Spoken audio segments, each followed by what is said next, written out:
ధన్యవాదాలు తెలియజేస్తున్నాను. ప్రార్థనతో ఈ కార్యక్రమాన్ని మనం ప్రార్థించుకుందాం. మహాపరిశుద్ధుడ, మహోన్నతుడ, సర్వశక్తిమంతుడ, కృప కలిగిన దేవానికి వందనాలయ్యా.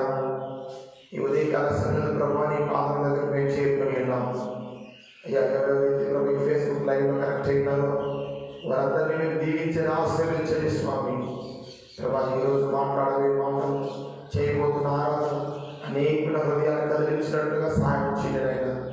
అయ్యా వాక్యాన్ని అనేక మందికి చేర్చాలని ఇచ్చిన ప్రయత్నం ఈశ్వరనామను ఫలించును గాక.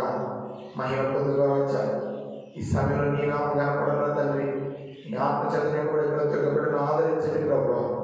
ఈ దీని గల సమయంలో మీకు స్తోత్రం ప్రభు సమయాన్ని చేతులు అర్పించుకుంటూ ముగింపు వరకు మాకు తోడికి ఆదరించి దీవించమని అనేక నామాలు బలపరచమని యేసయ్య నామములో ప్రార్థించి బతిమాలి వేడుకుంటున్నాము తండ్రి. ఆమేన్. దేవుని బిడ్డలారా, యేసయ్య నామములో మీకు అందరికీ హృదయపూర్వక ధన్యవాదాలు తెలియజేస్తున్నా. ఈరోజు ఈ హోలీ స్పిరిట్ అనేటువంటి ప్రోగ్రాంలో 34వ తారీఖు జరగబోతున్న ఈ ప్రార్థన వీటిని బట్టి కూడా మీకు అందరికీ ధన్యవాదాలు తెలియపరుస్తున్నాను. మరి ముఖ్యంగా మనం అందరం బ్రదర్ దిలీప్ వర్షిప్ లీడర్ వచ్చి కొద్ది నిమిషాల పాటు ఆరాధన నడిపిస్తాడు.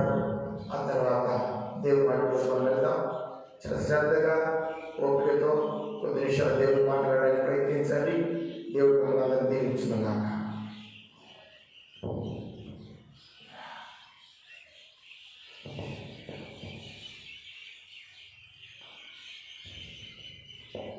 Praise Lord. దేవుని నామానికి మహిమ కలుగుగాక. ఈ అవకాశం ఇచ్చినటువంటి దేవునికి మరియు సహోదరుడు జగస్టీన్ గారికి దేవుని తరఫున నా కృతజ్ఞత స్థితులు చెల్లించుకుంటూ ఉన్నాను. ఏ మార్నింగ్ విత్ జీసస్ అన్నటువంటి ప్రోగ్రాంలోకి ఆహ్వానించినటువంటి విధానం బట్టి దేవునికి కృతజ్ఞతాస్థుతులు చెల్లించుకుంటూ ఉన్నాను. ఈ పరిశుద్ధ సమయంలో దేవుని మనం 10 నిమిషంలో ఆరాధించబోతూ ఉంటున్నాం. ఈ ఆరాధనలో ఎవరైతే ఆన్లైన్లో పాలిపాలిస్తూ ఉన్నారో వారందరూ కూడా ఈ ఆరాధనలో కలుసుకొని దేవుని నామాన్ని మహిమపరుస్తారని మీకు అందరికీ దేవుని తరపున అడుగుచుకుంటూ ఉన్నాను. స్తోత్రము నా తండ్రి, పరిశుద్ధుడా దేవా, నీకు వందనాలు చెల్లించుకుంటూ ఉంటున్నాం నా తండ్రి. ఈ పరిశుద్ధ ఉదయకాల సమయంలో నా తండ్రి, ఈ సమూహంలో నా తండ్రి ఆరాధించడానికి నేను ఎంతగానో సంతోషిస్తూ ఉంటున్నాను. మీ కృప చాటుగా మమ్మల్ని మరుగుపరుచుకొని నా తండ్రి ఈ ఆరాధన చేస్తూ ఉన్నాను నా తండ్రి.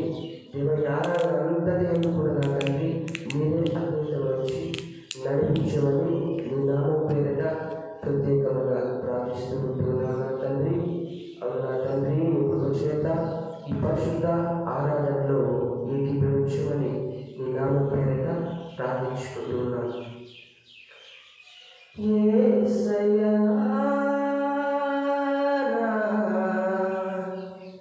హృదయ స్పందన నీవే కదా,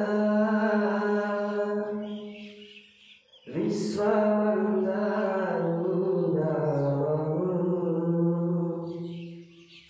గణనీయము.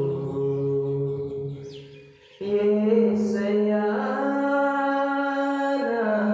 హృదయ స్పందన నీవే కదా. అందరూ కలిసి చప్పట్లు స్తుతిద్దాం. విశ్వమంతా నీ నామము గణనీయము. యేసయ్యా హృదయ స్పందన నీవే కదా. నీవు కనిపించని రోజున ఒక క్షణముగా యుగముగా మారినే. నీవు కనిపించని రోజున ఒక క్షణముగా యుగముగా మారినే.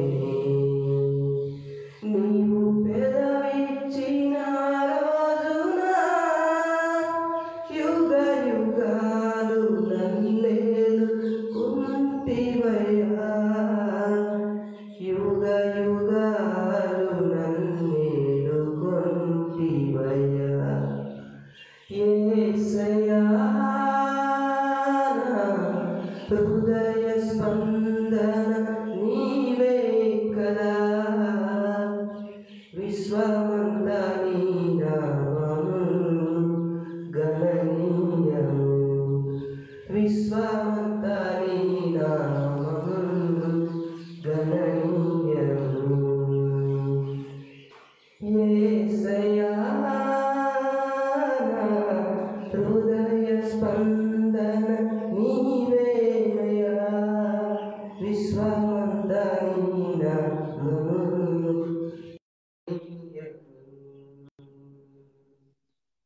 పరిశుద్ధుల స్తోత్రాలు తండ్రి.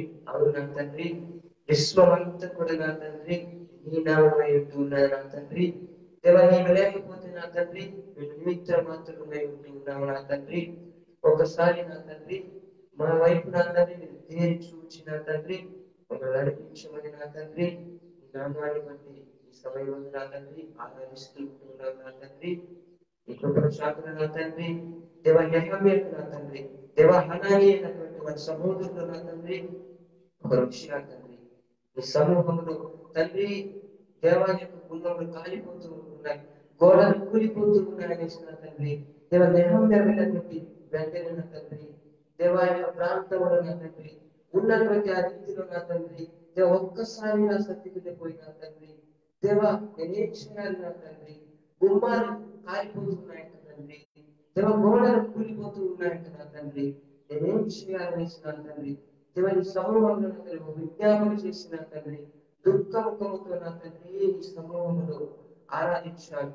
ఎప్పుడైతే ఆ యొక్క సమూహంలో కూడి ఈ నామాన్ని ప్రార్థించడం చేశాను నా తండ్రి అతనిలో ఉన్నటువంటి పాపాలు నా తండ్రి దేవ వారి తల్లిదండ్రులు చేసినటువంటి పాపాలు నా తండ్రి పరిశుద్ధిగా వారి గ్రామస్తులు చేసినటువంటి పాపం గుర్తుకొచ్చినట్టు నా తండ్రి.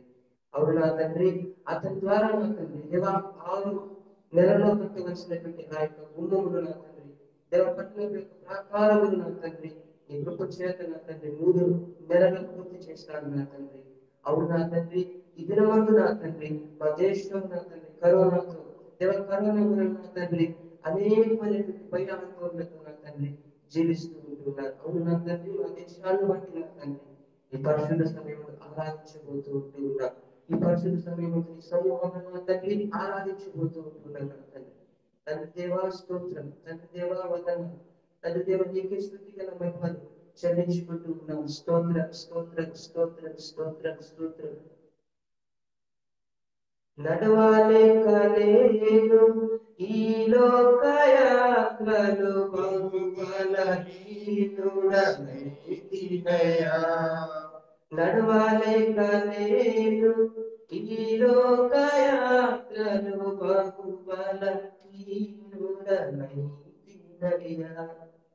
నా చేయి పట్టి నీతో నన్ను నడిపించుమయ్యా నా యేసయ్యా. నా చేయి పట్టి నీతో నన్ను నడిపించుమయ్యా నా యేసయ్యా.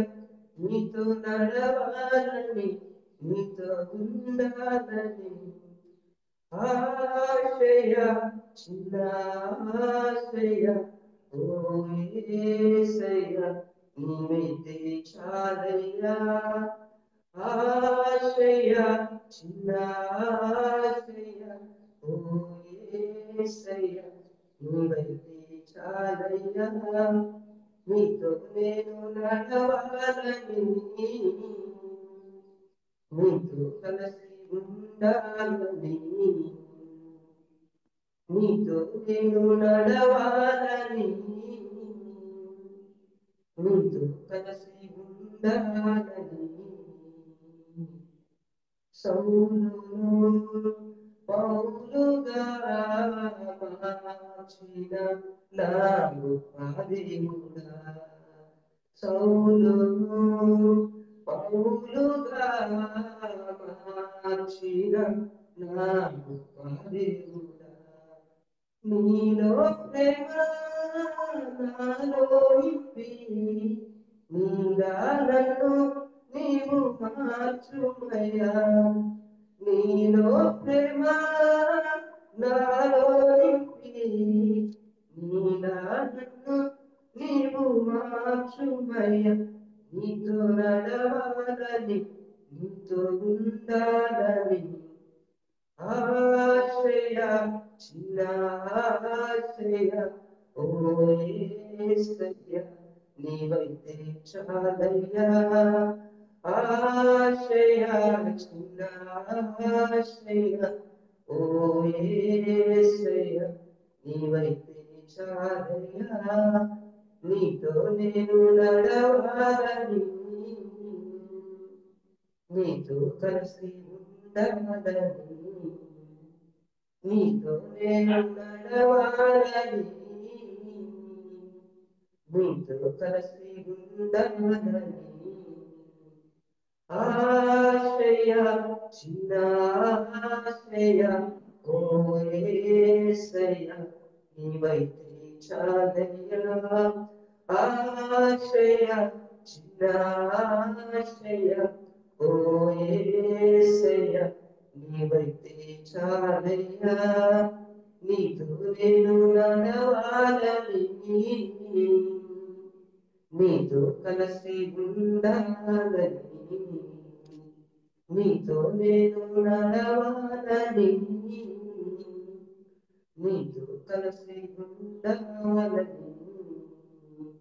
ఆశ్రయ చిన్న ఆశ్రయ ఓ యేసయ్య నీవైతే చాలయ్యా అవునా తండ్రి నీవైతే చాలయ్యా తండ్రి ఈ పరిశుద్ధ సమయంలో నీ సమూహంలో అడుగుచుకుంటూ ఉన్నా నీ సమూహంలో అడుగుచుకుంటూ ఉన్నావు నా తండ్రి తండ్రి దేవా స్తోత్రాలు తండ్రి దేవా వందనాలు తండ్రి దేవా స్తోత్రాలు నా తండ్రి కన్నీటితో పాదాలనే కడిగిన నా హృదయమును నీకై అర్పింతును కన్నీటితో పాదాలనే కడిగిన నా హృదయమును నీకై అర్పింతును వెలకట్టలేనిది నా యేసు ప్రేమ వెలకట్టలేనిది నా యేసు ప్రేమ నా ప్రాణమా నా అంతరంగమా సమస్తమా సలుతింతును ఆవేదనతో బాధతో విసిగివేసారిన ఆవేదనతో బాధతో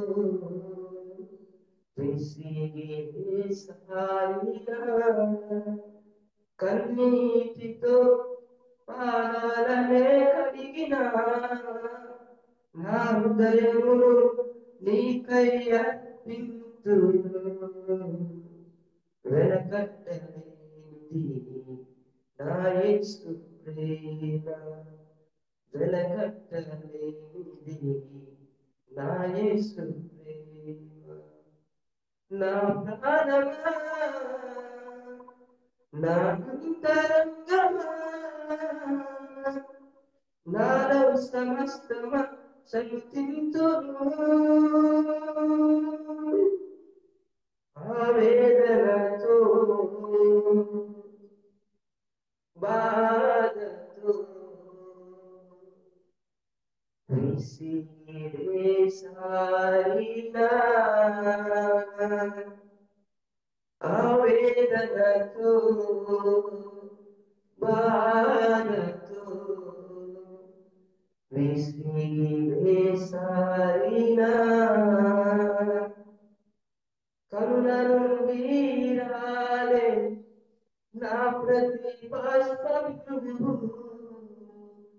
నీయర చేతితో భద్రమంటివే వెలకట్టలేనిది నా యేసు ప్రేమ వెలకట్టలేనిది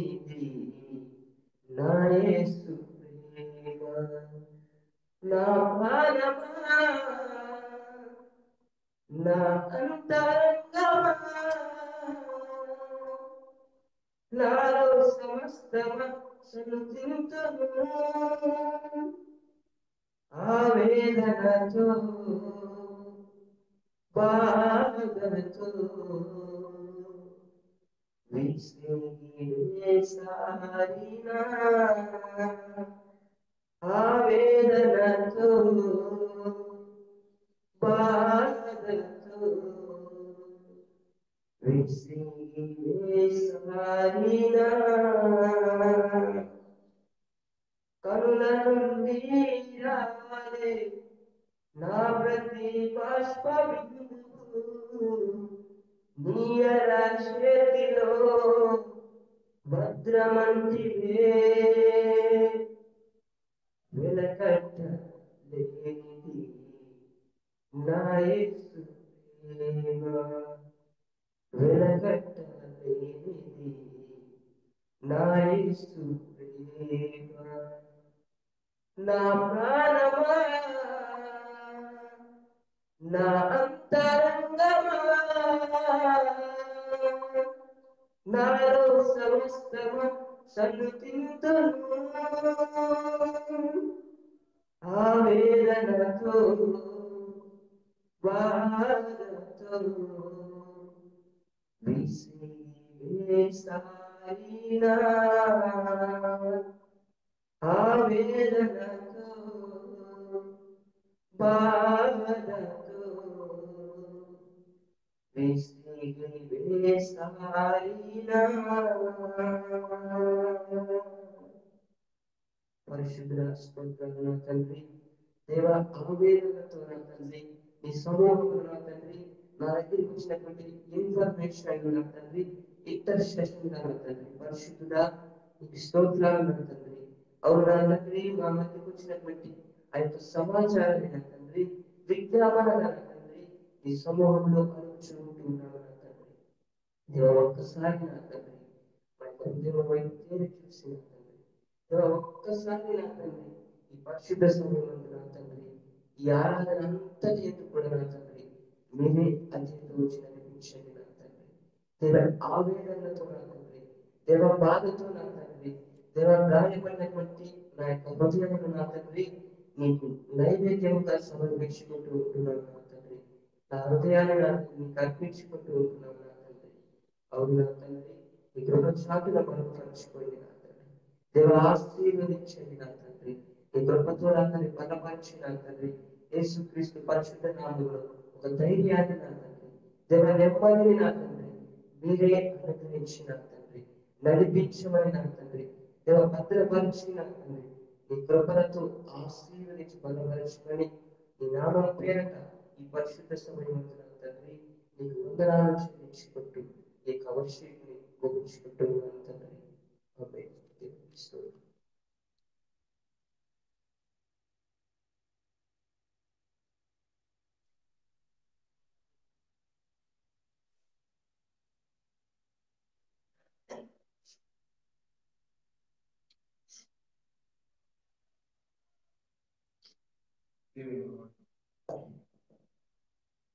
దేవుని నామానికి మహిమ కలుగును గాక. ఇది వరకు చక్కని ఆరాధన నడిపించింది ఈ విధంగా తెలియపరుస్తున్నాను. మరొకసారి మీకు హృదయపూర్వకంగా తెలియపరుస్తున్నాను. థ్యాంక్ యూ ఫర్ ఈ మార్నింగ్ దేవుడికి మనందరం హృదయపూర్వకంగా నేను స్వాగతిస్తున్నాను. పునరుద్ధరణ ఇది వరకు మనం ఆరాధనలో పాల్గొన్నాం. ఇప్పుడు దేవుడు వాక్యాన్ని కొద్ది నిమిషాలు మనం ధ్యానిస్తున్నాం.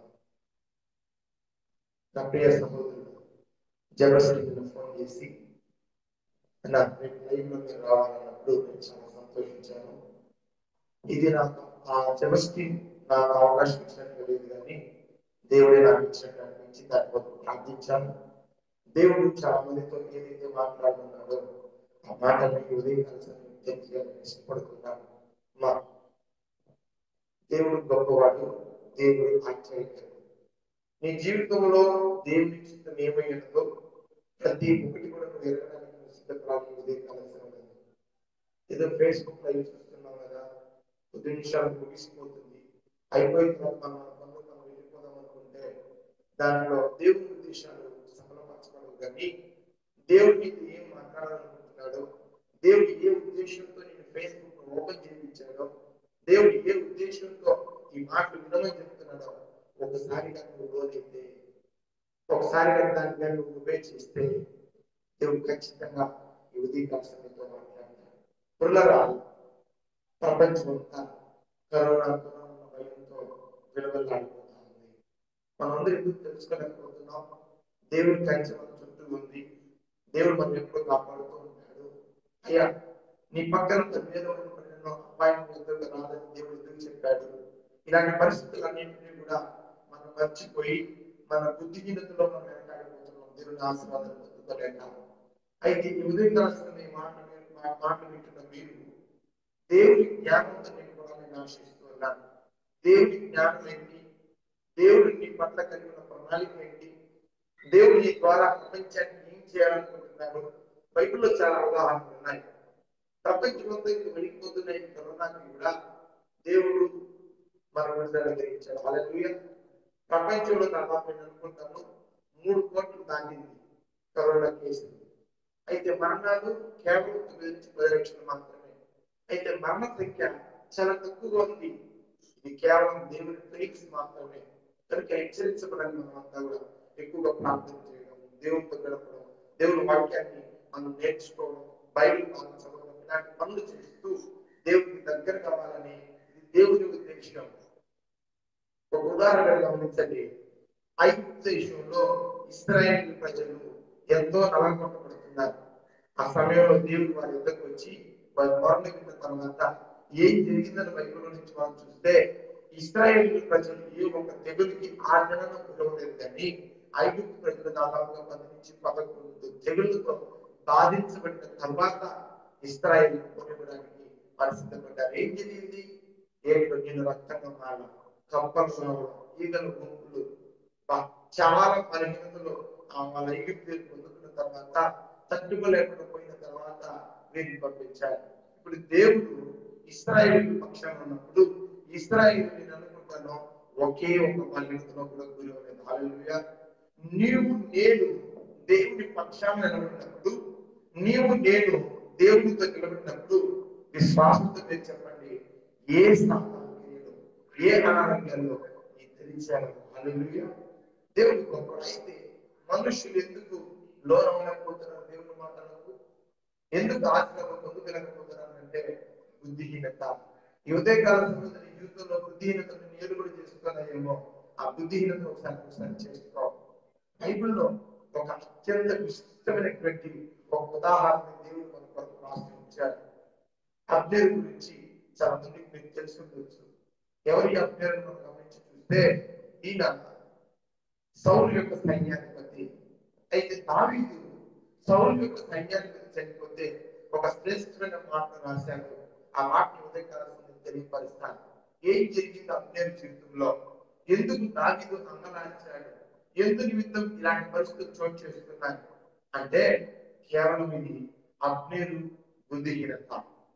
ప్రపంచంలో కూడా దేవుడి ఇచ్చిన జ్ఞానాన్ని బట్టి, దేవుడి ఇచ్చిన బుద్ధిని బట్టి వారి సంరక్షించుకోవాల్సింది పోయి అబ్నేరు వల్ల ప్రపంచం అంతా కూడా ఏమైపోతున్నారంటే వారికి ఉన్న జ్ఞానాన్ని, వారికి ఉన్న బుద్ధిని ఉపయోగించుకోలేకుండా బుద్ధిహీనతలు పడి దేవునికి దూరం అయిపోతున్నారు. ఈ ఉదయకాలం మీరు ఇంట్లో ఎవరైనా సరే ఎలాంటి పరిస్థితుల్లో ఉన్నా బుద్ధిని ఇవ్వడం నేర్చుకోవాలి. బుద్ధి అంటే దేవుడు ఇచ్చిన జ్ఞానాన్ని తగిన సమయమందు, తగిన పరిస్థితుల్లో నువ్వు ఉపయోగించడమే, దేవుని దగ్గరికి రావడమే. ఇలాంటి పరిస్థితుల్లో నువ్వు ఎప్పుడైతే దేవుని దగ్గరికి వస్తావో, ఎలాంటి పనిన సమయంలోనైనా, ఎలాంటి వేదన సమయంలోనైనా పరిష్కారమైన దేవుని దగ్గర నువ్వు ఎప్పుడైతే వస్తావో అప్పుడే నీ జీవితంలో మెండైన ఆశీర్వాదాన్ని చూస్తావు. పిల్లరా, 2వ సమూయేలు గ్రంథము 3వ అధ్యాయము 28వ వచనం ఈరోజు మూలవాక్యంగా మీరు జ్ఞాపకం చేసుకోండి. అబ్నేరు నీ చుట్టకుడు చచ్చునట్లుగా నీవు చావకున్నా, నీ చేతులకు సంఖ్యలు వేయబడకుండగాను దోషకారి ఎదుట ఒక పడినట్లు నీవు పడితివే అని రాజు పండగ జనులందరూ మరి ఎక్కువగా ఏడ్చి. హల్లెలూయా. ఈ వాక్యం మనం చూస్తే చూస్తే అబ్నేరు యోవాబు చేత చంపబడిన సమాచారం దావీదు విన్నప్పుడు చాలా దుఃఖపడి సమాధి కార్యక్రమానికి స్వయంగా పాడి వెంట నడిచి సమాధి దగ్గర ఎలుగెత్తి ఏడుస్తున్నారు. మరియు జనులందరూ కూడా ఏడుస్తున్నారు. దావీదు అబ్నేరు గురించి ఒక శోక కీర్తన ఇలా రాశారు. అబ్నేరు, నీచుడప్పుడు చచ్చిపోయేటప్పుడు నువ్వు చచ్చిపోయావే అయ్యా, నీ చేతులకు సంఖ్యలు వేయబడకుండగాను దోషకారి ఎదుట ఒక పడినట్టు నీ పడితివే అని రాజు పాడుతూ ఉంటే జనులందరూ కూడా వెంటి ఏడ్చారు. అక్కడ ఏడుస్తున్నది ఒక సామాన్యమైన వ్యక్తి కాదు, ఇశ్రాయేలు రాజ్యాన్ని దేవుని మాటలు విని పరిపాలిస్తున్నటువంటి రాజు. ఆ రాజు ఇలా ఏడుస్తున్న కారణం ఏంటి? ఆయన చెప్తున్న మొదటి మాట ఏంటి? అబ్నేరు, నీచుడు చచ్చిపోయావే. అసలు ఎవరి అబ్నేరు? ఎందుకు ఇంత అంగలాస్తున్నాడు ఈ దావీదు గారిని మనం చూస్తే, అసలు అబ్నేరు చెప్పిన సంగతిని వినిన వెంటనే దావీదు గారు గంతులు వేయాలి, దావీదు గారు సంతోషించాలి. ఎందుకంటే అబ్నేరు సౌలు యొక్క సైన్యాధిపతి, శత్రు యొక్క సైన్యాధిపతి చచ్చినప్పుడు దావీదు ఎందుకు దుఃఖపడుతున్నాడు? ఈ విషయాన్ని మనం ఎందుకు తెలుసుకోలేకపోతున్నాం? మీరు జ్ఞాపకం చేసుకోవాలి కదా.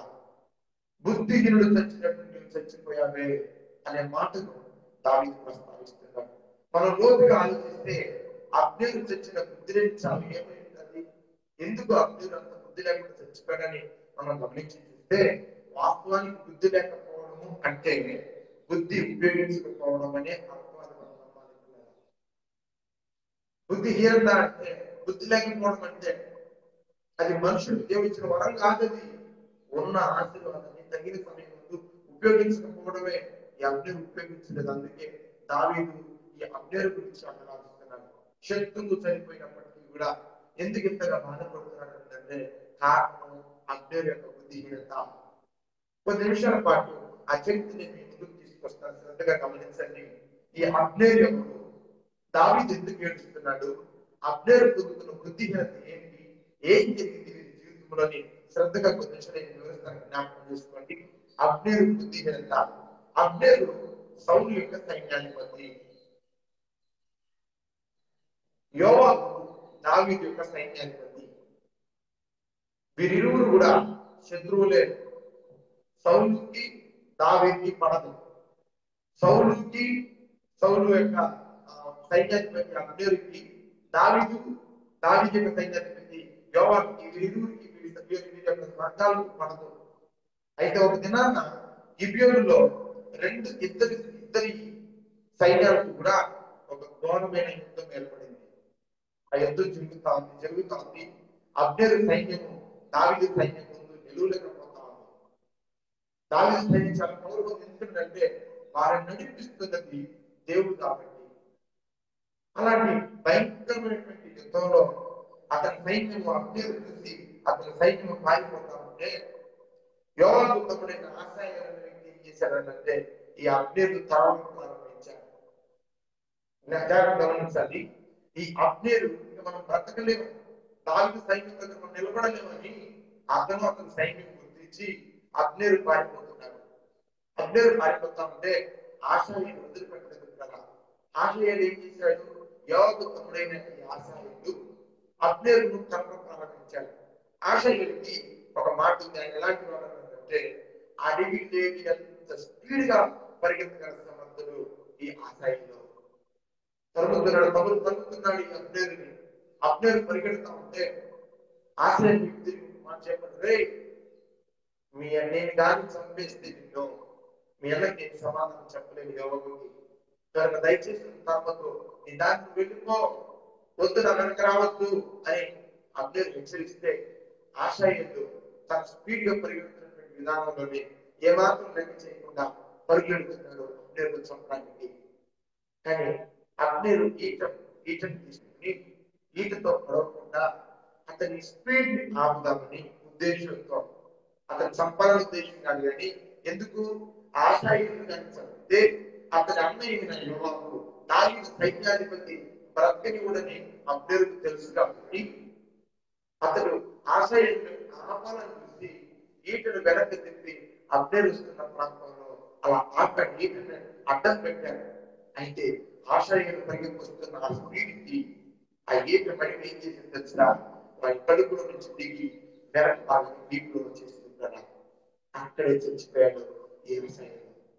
ఆశయం ఎవరంటున్నాను, ఏమో ఏమో తమ్ముడు అక్కడే మరణించేసరికి అబ్నేరు పొడిచి చంపాలనుకుంటే ఈటితోనే పొడి చంపించేవాడు కదా ఆశయాన్ని. అయితే ఆ అబ్నేరు ఉద్దేశం అది కాదు, కానీ అతను వెళ్తున్న వేగాన్ని ఆపదం చూశాడు. అయితే ఆ అడుగు పెట్టి ఆ ఈటలో అడ్డు పెట్టే లోపే ఈ ఆశయం చనిపోయాడు. ఏదేమైందో తెలియదు కానీ అబ్నేరు కావాలని చంపకపోయినా మరో రకంగా చచ్చిన అబ్నేరు చేతిలోనే ఆశయం చచ్చాడన్నది వాస్తవం. ఈ వార్త క్షణాల్లో ఏమైందంటే యోవాబుకు తెలిసిపోయింది. అసత్యము సత్యానికంటే కూడా స్పీడ్ గా ప్రబలుతుందనడానికి ఇదొక ఉదాహరణగా మనం భావించవచ్చు.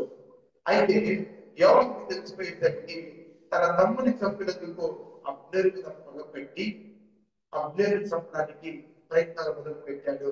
ఈ యోవాబు ప్రయత్నాలైతే మొదలు పెట్టాడు, కలుపుతున్నాడు అబ్నేరుని. అయితే సమయం సాయంత్రం అయిపోయింది. రాత్రుల్లో యుద్ధ నైపుణ్యం ప్రకారం, యుద్ధ ధర్మం ప్రకారం సాయంత్రం చీకటి పడితే యుద్ధం చేయకూడదు. యుద్ధం ఆగిపోయింది. యుద్ధం అయితే ఆగిపోయింది, కానీ యోవాబు పగ మాత్రం ఆగలేదు. అప్పటికే ఈ దావీదు సైన్యంలో యోవాబు సైన్యాధిపతి అధ్యక్షతన 20 మంది చచ్చిపోయారు ఆశయంతో కలుపుకుంటే.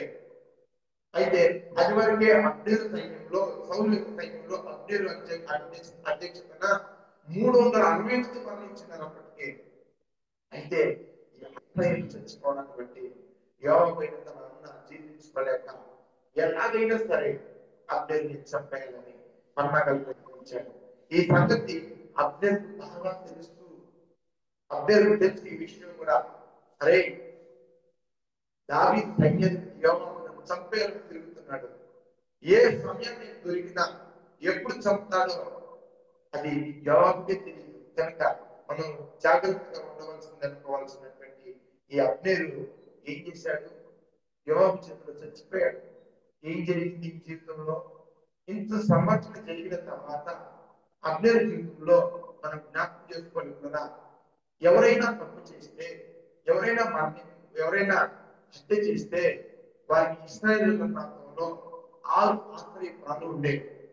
ఈ ఇశ్రాయేలు 6 ఆశ్రయపురాలు ఏంటంటే, 1 హెబ్రోను, 2 షెకెము, 3వది కెదెషు, 4వది బేతేలు, 5వది రామోత్గిలాదు, 6వది గోలాను. ఒకడు పొరపాటున మరొకరిని చంపక ప్రతిష్ఠించిన కదా వాడు ఈ ఆశ్రయపురంలోకి వచ్చి దాంట్లోవచ్చు. ఈ ఆశ్రయపురంలో అడుగు పెట్టిన తర్వాత ఆ విచారింపబడి వరకు ఆ పట్టణంలో నిర్భయంగా ఆ వ్యక్తి జీవించాలి. ఒకవేళ ఆయన చేసింది నేరం నిరూపించినట్లయితే పెద్దలు వారి శత్రువులకు అప్పగిస్తారు. అలాగాక అనుకున్న రీతిగా చంపినట్లయితే ఆ వ్యక్తి ఆ యొక్క ఆశ్రయపురానికి 280 మీటర్ల దూరాల వరకు సురక్షితంగా క్షేమంగా ఆ యొక్క ప్రాంతంలో అతను జీవించవచ్చు. అప్పుడున్న ప్రధాన యాజకుడి మరణాంతరం తన స్వస్థలకు నిర్భంగా వెళ్ళవచ్చును. చంపబడిన వారి బంధువులు కానీ, చంపబడినటువంటి వారి సైన్యం కానీ ఎవరు కూడా ఈ ఆశ్రయపురంలో ఉన్న వ్యక్తిని ముట్టకూడదు. ఎవరు కాదు కదా, వారి తాత కూడా ఆయన వచ్చి ఆ ఆశ్రయపురానికి వచ్చినటువంటి ఎవరిని కూడా ముట్టకూడదు. ఎంతటి సైన్యాధిపతి అయినా, ఎంతటి రాజైనా ఈ ఇశ్రాయేలుల ఆశ్రయపురం నుండి ఒకసారి ఎంటర్ అయిపోయిన తర్వాత వారి మీద నేరమే ఉండదు. అయితే ఆ నేరం నిరూపణయ్యేంత వరకు కూడా ఏ మాట కూడా వారి పక్క తిరిగి మాట్లాడకూడదు. వాస్తవం ఈ సంఘటన. అయితే అబ్నేరుని బుద్ధిహీనతని ఉదయకాల్సిన ముందు మనం హెచ్చరిస్తున్నాం కదా మనుషులందరినీ కూడా. మనమంతా కూడా ఈ మాట ద్వారా గురిగొప్పబడుతున్నాం కదా. ఏం జరిగింది అబ్నేరు జీవితంలో చూస్తే కదా, ఆయన బుద్ధిహీనత యోవాబు చంపేస్తాడని తెలిసినా కూడా, యోవాబు దగ్గర మరణగండం పొంచి ఉంది అని తెలిసినా కూడా, అయితే యోవాబు చెప్పిన మాటకు హెబ్రోను అనేటువంటి ఆశ్రయపురానికి దగ్గరకు వచ్చినటువంటి ఈ అబ్నేరు యోవాబు ప్రీతి మాటలు నమ్మి మరణాన్ని గుర్తించుకున్నాడు. అయ్యా అబ్నేరు ఆశ్రయపురానికి పారిపోతున్నాడు. హెబ్రోను అనేటువంటి ఆశ్రయపురం దగ్గరకు వచ్చేసాడు. ఆయన ఆశ్రయపురం ఏంటి, గుమ్మం దగ్గరకు వచ్చాడని దేవుని వాక్యం స్థాపిస్తాంది. ఆ గుమ్మం దగ్గరకు వచ్చిన తర్వాత ఆ గుమ్మం దగ్గర నిలబడుకున్నటువంటి యోవాబు వెంటనే అబ్నేరు వెంటనే అక్కడ ఆపి అయ్యా అబ్నేరు, నేను నీతో పర్సనల్ గా మాట్లాడాలి, స్వతంత్రాన్ని పక్కన తెలుసుకెళ్ళిపోయాడు. అబ్నేరు తెలుసు కదా యోవాబు చంపడానికి వచ్చి ఉన్నాడని. అబ్నేరుకు తెలుసు కదా మనం మన తమ్ముడు చంపేస్తున్నామన్న పగతో వారి అన్నయ్య యోవాబు రగిలిపోతున్నాడని. ఎందుకు గుర్తించలేకపోయాడు? ఇదే కదా బుద్ధిహీనత. ఆశ్రయపురానికి 4 దూరంలో అతను రక్షించుకోవాల్సిన ప్రాంతంలోకి బొమ్మం దగ్గర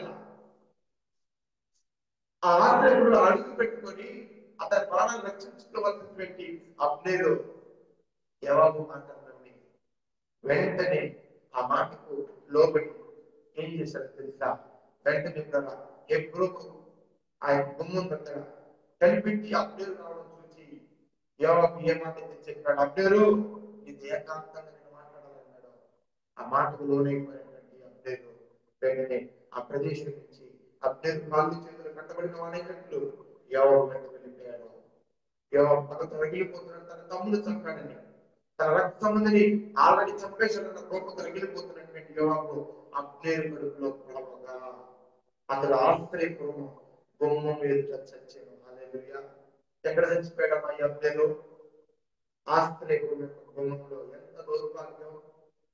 తను బ్రతికించుకోవాల్సిన అవకాశానికి 4 అడుగుల దూరంలో మరణించాడు ఈ అబ్నేరు. తన కాపాడేటువంటి ప్రదేశం, తన కాపాడేటువంటి వలయంలోకి గుమ్మం దగ్గర మరణించాడు ఈ అబ్నేరు. ఎంతటి దురదృష్టకరం! అందుకే ఈ మాట ఎప్పుడైతే విన్నాడో దావీదు, ఈ విషయాన్ని ఎప్పుడైతే విన్నాడో దావీదు ఏడుస్తున్నాడు, అబ్నేరు నీచినప్పుడు చచ్చిపోయేటప్పుడు చచ్చిపోయాడు. ఉదాహరణ మీరు గమనించింది కదా, ఒక సైన్యాధిపతి, ఎన్నో యుద్ధాలు చేసేటువంటి వ్యక్తి, అనేక శత్రువుని ఛేదించిన వ్యక్తి ఇలా ఏకాంతంగా శత్రువు చేతిలో అవమానకరమైన పరిస్థితిలో మరణించడానికి గల కారణం ఏంటని మనం గమనిస్తే అది అబ్నేరు బుద్ధిహీనత. అబ్నేరు గారి బుద్ధిని ఉపయోగించి ఉంటే ఆ ఆశ్రయపురంలోకి అడుగు పెట్టేసేవాడు.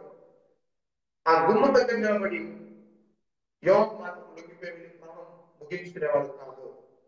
ఆ ఆశ్రయపురంలోకి వెళ్ళిపోయి తన ప్రాణాన్ని కాపాడుకునేవాడు. బుద్ధిహీనత. ప్రపంచంలో ఎంతమంది ఇలాంటి బుద్ధిహీనులు లేదు కదా?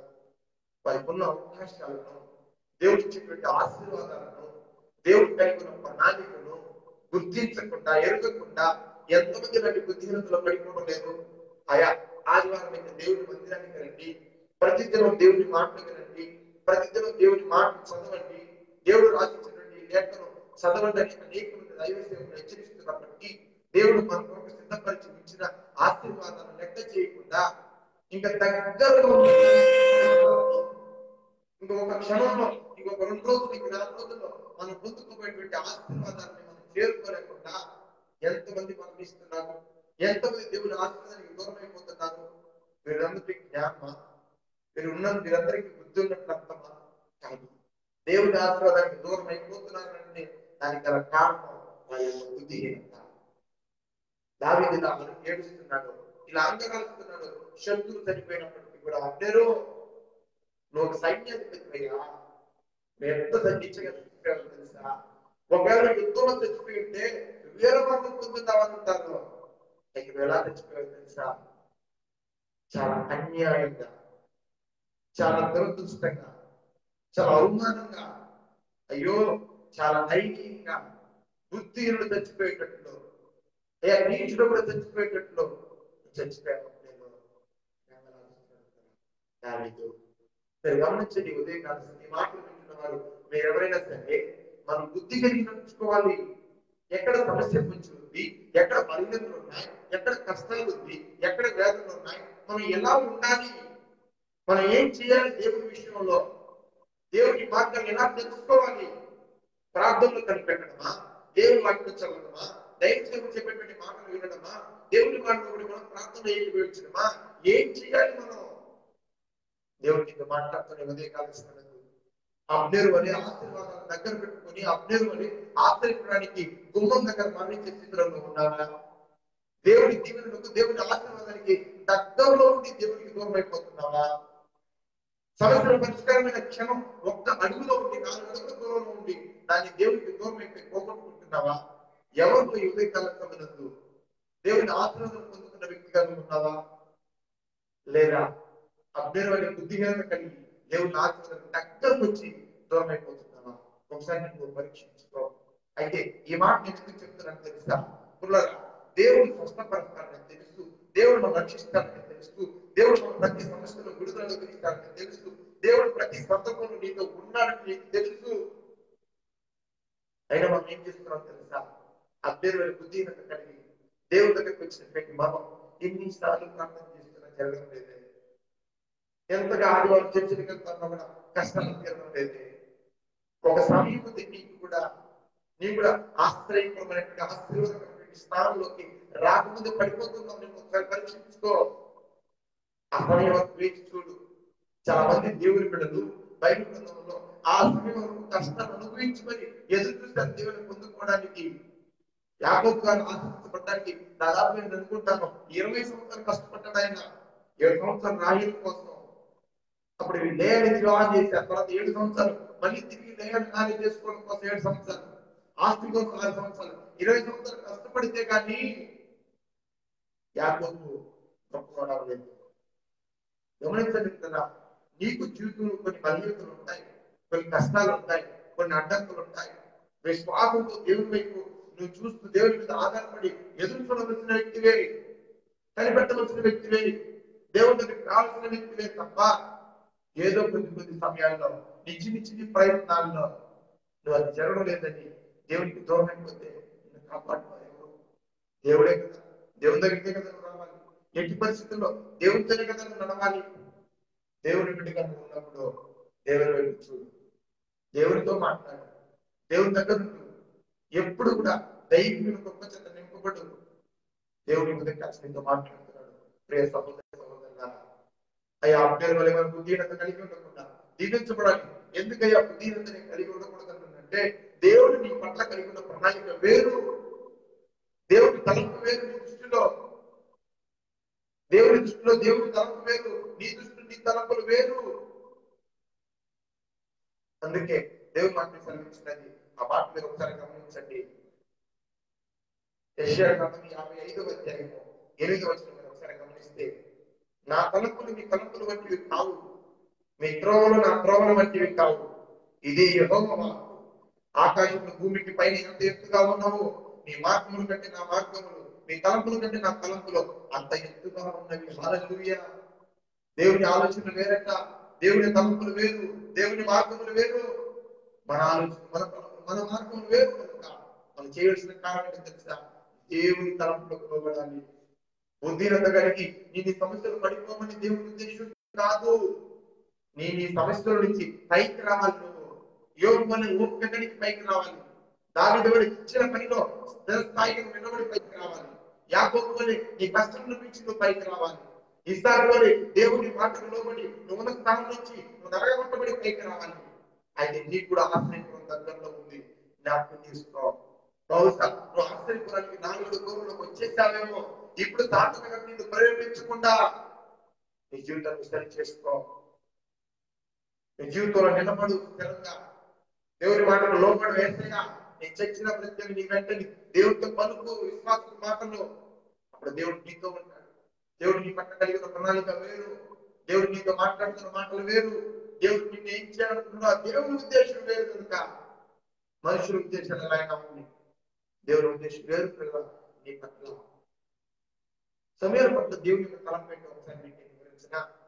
సమూయేలు గారు ప్రవక్తగా సౌలును అభిషేకించిన తర్వాత సౌలు దేవుని మాటకు లోబడలేదు. సౌలు దేవుని విరోధమైన కార్యాలు జరిగించాడు. అప్పుడు దేవుడు సమూయేలుతో మాట్లాడాడు, నాయనా నీ తైలపు కొట్టి తైలంతో నింపయ్యా, నీ కొమ్ము తీసుకో, నేరుగా వెళ్ళు, యెషయా కుమారుని అభిషేకించ రాజుగా. సౌలు నా నీచమైన కార్యాలు చేసి నా దగ్గర ఆశీర్వాదాలు పోగొట్టుకున్నాడు. వెళ్ళి యెషయా కుటుంబంలో ఒక వ్యక్తిని ఇశ్రాయేలు రాజ్యాన్ని పరిపాలించే నాయకుడిగా లేవనెత్తి అభిషేకించినప్పుడు సమయా ఏంటయ్యా సౌలును బ్రతికిస్తానన్నప్పుడు, లేదు నువ్వు ఆ బలి అర్పించడానికి వెళ్తున్నావు అని చెప్పి వెళ్ళి నేరుగా బలి అర్పించి దేవుని రాజ్యం కొరకు ఒక నాయకుడిని నియమించిన తర్వాత సమూయేలు గారు తన తైలపు గుడ్డి తీసుకొని తన కుమ్మ తీసుకొని బయలుదేరి నేరుగా నిశ్చయ ఉన్న ప్రాంతానికి చేరుకున్నాడు. ఆ ప్రాంతానికి చేరుకునే లోపు పెద్దలంతా కూడా అయ్యా నువ్వు సమాధానంగా వస్తావు, ప్రవక్త కదా, ఎవరు తెచ్చిపోతాను ఎప్పుడు చెప్తావు మాకు తెలియదు కనుక నువ్వు సమాధానంగా వస్తావా అని అన్నప్పుడు అయ్యా సమీర్ గారు చెప్తున్నాడు ఒక మాట, అయ్యా నేను సమాధానంగా వస్తున్నాను, యెష్షయి కుటుంబంలో నుంచి ఒక వ్యక్తిని రాజుగా నియమించాలని సిద్ధపడి వస్తున్నానని చెప్పి ఆ ప్రాంతంలోకి వెళ్ళిన తర్వాత యెష్షయి ఈ మాటలు విన్న తర్వాత వెంటనే తన బిడ్డలందరినీ కూడా ఇక్కడ ప్రొడ్యూస్ చేశాడు, చూపించాడు ఈ సమయానికి. అప్పుడు సమూయేలు యొక్క ఆలోచన మీరు గమనించండి కదా, ఎలియాబు, షమ్మా, అబీనాదాబు అనేటువంటి ముగ్గురు సైన్యంలో పనిచేసే వ్యక్తులు వీరు ముగ్గురు కూడా. వీడు మొదటి లైన్లో పెట్టాడు, తర్వాత మిగిలిన కుమారులు నిలబెట్టాడు. అయితే గొర్రెలు పెట్టినటువంటి దావీదును మాత్రం ఆ స్థానంలో కూడా నిలబెట్టకుండా ఎక్కడో దూరంగా వచ్చేసారు. మొట్టమొదటిగా సమూయేలు వెళ్ళి తైలం గుడ్డి తీసుకొని కొమ్ము తీసుకొని నిలబడినప్పుడు ఎలియాబు హైట్ వెయిట్ చూసి, ఆ యొక్క భారీ స్థాయిని చూసి, మరొకగా ఆయన నేర్చుకున్న యుద్ధ విన్యాసాలను చూసి వాటన్నిటిని కూడా ఆ సమయంలో తలచుకుని ఆయన ఏం చేశాడు తెలుసా, హృదయంలో అనుకున్నాడు, దేవుడు సెలెక్ట్ చేయాల్సిన వ్యక్తి ఇతనేమో, ఎలియాబును దేవుడు కోరుకున్నాడేమో. ఇశ్రాయేలు రాజ్యం పరిపాలించడానికి కొన్నైనా రూల్స్ ఉండాలి కదా. ఇప్పుడు కనీసం ఒక పోలీసు సెలెక్ట్ అవ్వాలన్న హైట్ వెయిట్ వాళ్ళ నాగరికత ఐక్యం వాళ్ళని చూసే కదా సెలెక్ట్ చేస్తాను. అయితే రాజుగా ఉండాలంటే కూడా యుద్ధ విన్యాసాలు కావాలేమో దేవుడి దృష్టిలో. రాజుగా ఉండాలంటే హైట్ వెయిట్ ఉండాలేమో, అతను యుద్ధ ధర్మాలు తెలిసి ఉండాలేమో అని అనుకున్నటువంటి సమూయేలు జీవితంలో దేవుడు హెచ్చరించిన మాట ఏంటో తెలుసా, అయ్యా ఎలియాబు గురించి నిజంగా యెహోవా క్షమించిన వాడు ఆయన నిలిచినాడు అనుకున్న వెంటనే సమూయేలు ఈ విధంగా చెప్తున్నాడు, అయ్యా అతని రూపము అతని ఎత్తు లక్ష్య పెట్టడము మనుషులు లక్ష్య పెట్టు వాటిని యెహోవా లక్ష్య పెట్టడం. హల్లెలూయా. సమూయేలు నువ్వు లక్ష్య పెడుతున్నటువంటి ఆ లక్ష్యాలు కానీ నువ్వు సెలెక్ట్ చేసుకున్నటువంటి ఆ ఏది కూడా నాకు అక్కర్లేదు. నువ్వు గమనించాలి, నేను మనుషుల పై రూపాన్ని పెట్టేవాడిని కాదు, నీలాగా హైట్ వెయిట్ చూసి సెలెక్ట్ చేసే వ్యక్తిని కాదు నేను. అయితే ఈ వ్యక్తి కాదు. షాక్ అయిపోయాడు సమయంలో, ఏంటి దేవుడు ఇలా మాట్లాడుతున్నాడు, ఎలియాబు కాదంటున్నాడు, అబీనాదాబు కాదంటున్నాడు, షమ్మా కాదంటున్నాడు, అలా అందరు బిడ్డలు 7 మంది కుమారులు కూడా అయిపోయాడు. ఆశ్చర్యపోయాడు సమయం. ఇప్పుడు నేను ఎవరు సెలెక్ట్ చేయాలి?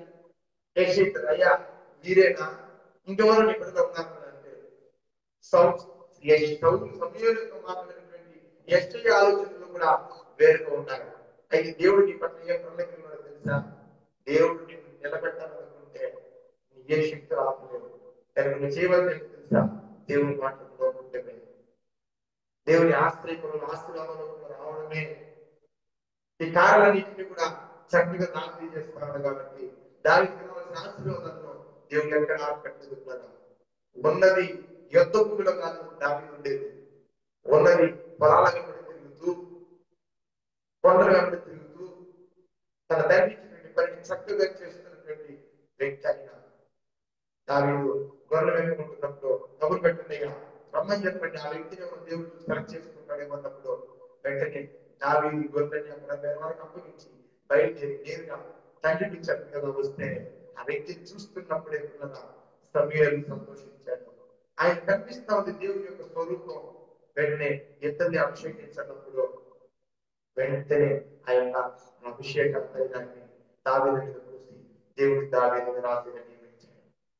సమూయేలు ఆలోచన ఏంటి, ఎలియాబు సరిపోతాడేమో అనుకున్నాడు, కానీ దేవుడి తలంపు ఏంటి, ఎలియాబు లాంటి దేవుడికి అక్కర్లేదు, దావీదు లాంటి దేవుడికి అక్కరా. ఎందుకు దావీదు లాంటి దేవుడికి అక్కరంటే శ్రద్ధగా దేవుని మాట వినేటువంటి వ్యక్తి దావీదు. యుద్ధ సైన్యంలో ఉన్నప్పటికీ కూడా దావీదు ఆ యొక్క పరిస్థితుల్లో, దావీదు ఉన్నటువంటి ఆ స్థితిలో, దావీదు ఉన్నటువంటి ఆ యొక్క అడవిలో కూడా దేవుడు ఏ పని అయితే పెట్టానో ఆ పనిని శ్రద్ధగా చేస్తున్న వ్యక్తి దావీదు. అందుకే దావీదు అంటే దేవుడికి ఇష్టం. దేవుడు నీకు పెట్టిన పనిని చక్కగా నెరవేర్చడం నేర్చుకో, ఒబే చేయడం నేర్చుకో. అది భిక్షమెత్తుకునే పని అయినా సరే దేవుడు నీకు ఆ పని పెట్టాడు అంటే శ్రద్ధగా చేయి. శ్రద్ధగా పని చేయడం ఐశ్వర్యంతో బుద్ధివంతులు అవుతారని దేవుడు మాకు కలిగిస్తా ఉంది. ఎందుకు మనం ఆశీర్వాదం పోగొట్టుకోవాలి? దేవుడిని చదవమన్నాడా, చక్కగా చదువు. దేవుడు చిన్న భూమిని ఉద్యోగం ఇచ్చాడా, ఆ ఉద్యోగాన్ని చక్కగా చేయి. దేవుడికి చక్కగా ఒక వాహనం ఇచ్చి నడుపుకున్న నడుపు. కానీ మనుషుల సుఖమైన తెలుసా, నేను ఇక్కడున్నాను కాబట్టి సర్దుకోనున్నాను. నేను ఆ స్థాయిలో ఉంటే నా రేంజ్ వేరు. ఎక్కడైతే నేను పనులు చేయలేకపోతున్నానో పలానా స్థాయిలో అయితే నేను మళ్ళీ చేయగలుగుతాను. ఇది దేవుడు ఏం ఇష్టం తెలుసా? నీ ఉన్న స్థానంలో నువ్వు ఖచ్చితంగా పనిచేస్తే, నువ్వు ఉన్న స్థానంలో దేవుడికరంగా నువ్వు పనిచేస్తే నీ స్థాయిలో దేవుడు ఆ స్థాయిలో తీసుకెళ్తాడు. దావీదు నేర్చుకున్నటువంటి జ్ఞానం అదే. దావీదు ఉన్న స్థాయిలో ఆ ఉన్నతంగా ఆయన పెరిగించాడు కాబట్టి దేవుడు ఉన్నతమైన స్థాయిలోకి దాన్ని నడిపించాడు కదా. ఈ మాట వింటున్నప్పుడు అభ్యర్థి బుద్ధిహీనత కలిగి ఉండకుండా దేవుని తలుపులు ఎలా ఉన్నాయి నీ జీవితంలో, దేవుని ఆలోచన ఎలా ఉన్నాయి నీ జీవితంలో, నిన్న ఒకసారి జ్ఞాపకం చేసుకో.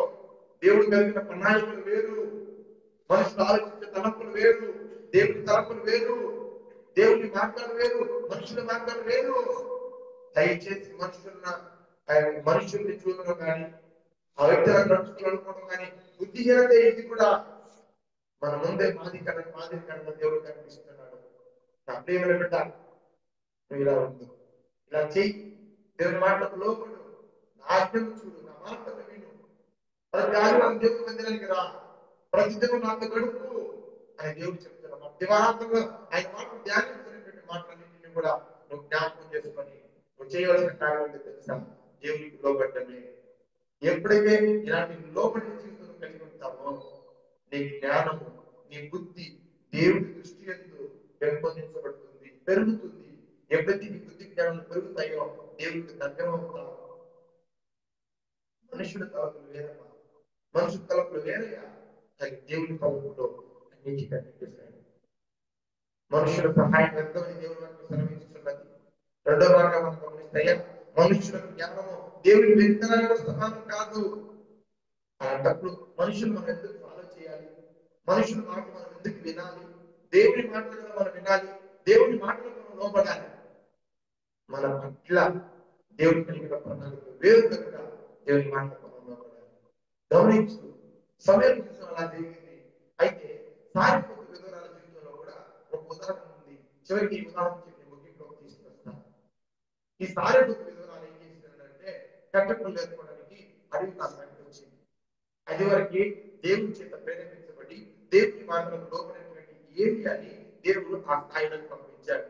ఏలియా చెప్పాడయ్యా, నువ్వు నేరుగా సారిపోతున్నటువంటి గ్రామానికి నువ్వు వెళ్ళిపో. అక్కడ నువ్వేం చేస్తావంటే ఆ ఊరికి పోయిన తర్వాత అక్కడ ఉండు, నేను పోషించడానికి, నీకు ఆహారం ఇవ్వడానికి నా ఏర్పాటు నేను చేసుకుంటానన్నాడు.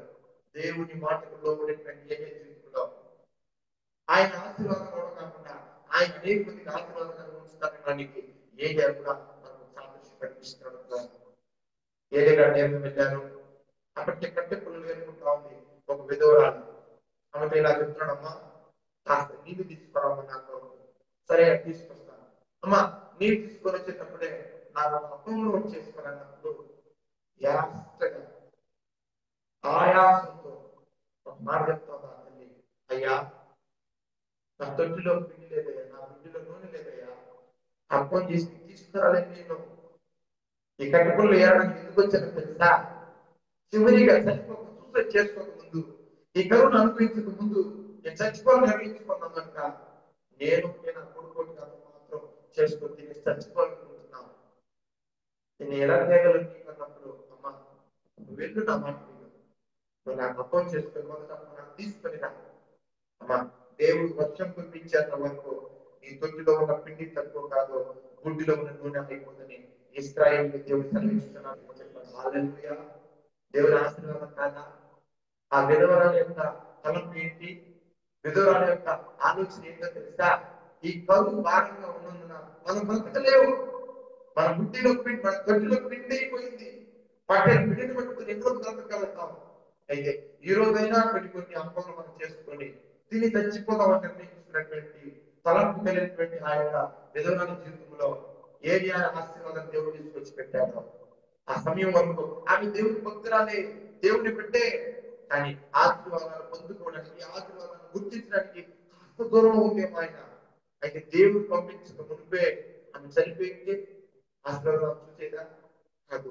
ఏలియా వెంటనే వెళ్ళాడు. ఆమెతో మాట్లాడిన తర్వాత ఆమె హృదయం మారింది. వెంటనే పరిగెత్తుకుని వెళ్ళి ఆయన అప్పం చేసుకొని తీసుకొచ్చిన తర్వాత ఆమెకు ఆమె బిడ్డకు పిల్లరా చాలా దినాల వరకు ఆశీర్వాదం మెండైపోయింది. చక్కగా భోజనం చేశారు. హల్లెలూయా. మీరు గమనించండి, దేవుడి తలంపులు వేరుగా ఉన్నాయి నీ పట్ల, దేవుడి ఉద్దేశాలు వేరుగా ఉన్నాయి నీ పట్ల. దేవుడు నిన్ను వేరే మార్గం నడిపించాలనుకుంటున్నాడు. దేవుడు నిన్ను ఏదో ఒక స్థాయిలో చూడాలనుకుంటున్నాడు. కానీ ఎందుకు నువ్వు అప్డేట్ వల్లే దేవుడి దీవెనలకు, దేవుడి ఆశీర్వాదానికి గుమ్మం దగ్గర పంపిస్తా ఉన్నావు, గుమ్మం దగ్గర పోగొట్టుకుంటున్నావు నీ జీవితాన్ని. గుమ్మం దగ్గరకు వచ్చి 4 దూరంలో ఆశ్రయపురానికి చేరుకోకుండా ఎందుకు నీ జీవితాన్ని పాడు చేసుకుంటున్నావు? ఇక్కడ ఆశ్రయపురం అంటే మనం అది మందిరంగా తీసుకోవచ్చు, దేవుడి మాటలు తీసుకోవచ్చు, దేవుడి ప్రార్థన తీసుకోవచ్చు. కారణం తెలుసా?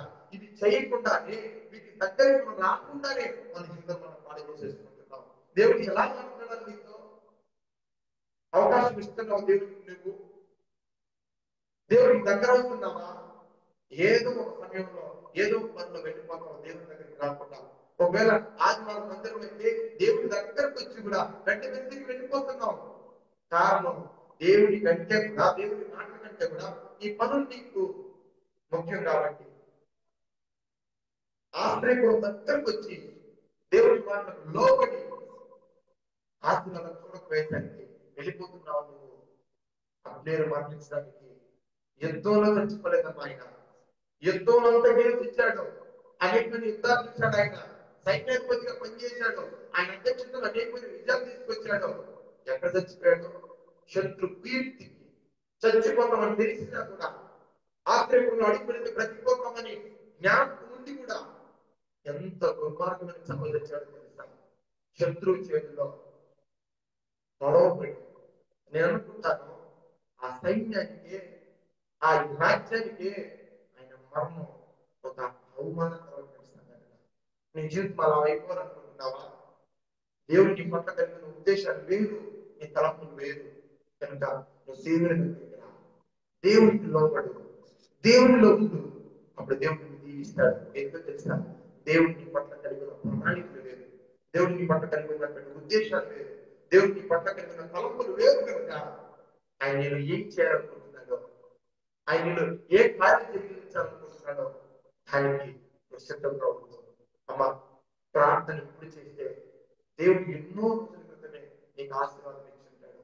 అయితే అది పొందుకునేంత వరకు నువ్వు ఎదురు చూడాలన్నదే దేవుని ఆశ. పొందుకో. అలక్ష్యం కాదు, ఆశీర్వాదం. యోగు ఎదురు చూసి పొందుకున్నాడు, దావీదు ఎదురు చూసి పొందుకున్నాడు. ఎవరికి కూడా కష్టం లేకుండా ఆశీర్వాదాలు వచ్చేయదు. నువ్వు సరిదిద్దపడాలని దేవుడు ఆకాంక్ష. నీకు కొన్ని బలహీనతలు ఉండొచ్చు, కొన్ని బాధలు ఉండొచ్చు, కొన్ని ఇబ్బందులు ఉండొచ్చు. అన్ని కూడా నేను సరిచేయడానికే, నేను పడదోయడానికి కాదు. కనుక ఈ మాటలు వింటున్న నీవు జ్ఞాపకం చేసుకున్న నీ జీవితాన్ని, అయ్యా దేవుని దగ్గరకు వచ్చి నేను దూరం అయిపోతున్నాను. ఎంతమంది నేను సరిగ్గా ప్రార్థన చేయలేకపోతున్నాను, నేను దేవుని వైపు చదవలేకపోతున్నాను, దేవుడిని గౌరవించలేకపోతున్నాను. కారణం అప్పుడే నాకు బుద్ధిహీనత నీలో ఉంది. నీ పట్ల దేవుడు కలిగిన ప్రణాళిక వేరు. నువ్వు ఆయన బుద్ధి కలిగి ఉంటే దేవుడు నీతో మాట్లాడినటువంటి విధానం వేరు, దేవుడు నీతో చేయవలసినటువంటి కార్యాలు వేరు, దేవుడు నిన్ను వాడుకోవాల్సిన విధానం వేరు. కనుక ఈ మాటలు వేరు గుర్తించి దేవుడి ఉదయం కలిసితో మాట్లాడినటువంటి మాటలు అప్పుడే రోజే బుద్ధిహీనత కలిగి మన జీవితాన్ని తనువు చాలించుకుంటే అది దేనికి ఉపయోగకరం కాదు.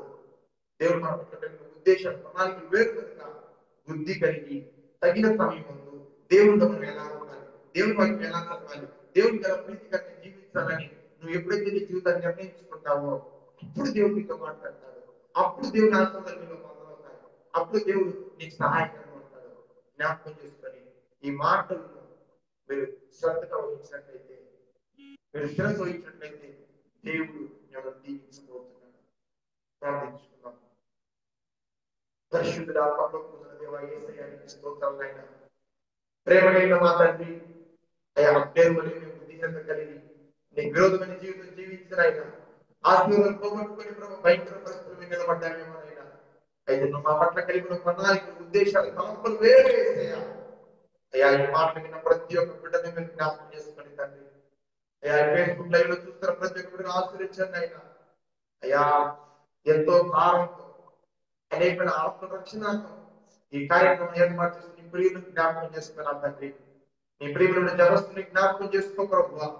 అయ్యా ఆయన ఉద్దేశం కానీ, ఆయన తలంపు కానీ ప్రభువా, యేసు నామములో వృధా పోవడానికి వీల్లేదు నాయన, దీవించబడును గాక. ఆయన బయటతో ఫలించును గాక. నీకు స్తోత్రం నాయన. ఆరాధన చేసిన నిబిడత కానీ అయ్యా వాక్యం ఇచ్చిన నన్ను కానీ ప్రభు నీ పాదములను చెప్పుకుంటున్నాం. మా జీవితాలు సరి చేస్తున్న దేవా, బహుబలం వాడుకొని పొందుకోవాల్సిన ప్రభు దాన్ని కార్యక్రమం మా జీవితంలో జీవించారైనా ఈ మాటను ఎంతెంత నుంచి విన్నారో వారందరినీ ఉదయం కలిసి యేసు చూపిస్తారు వాళ్ళు పుట్టినందుకు నీకు స్తోత్రాలు ప్రభు. ఈ మాటలతో ఖచ్చితమైనటువంటి సాక్ష్యం మా జీవితంలో లేవనెత్తబడును గాక.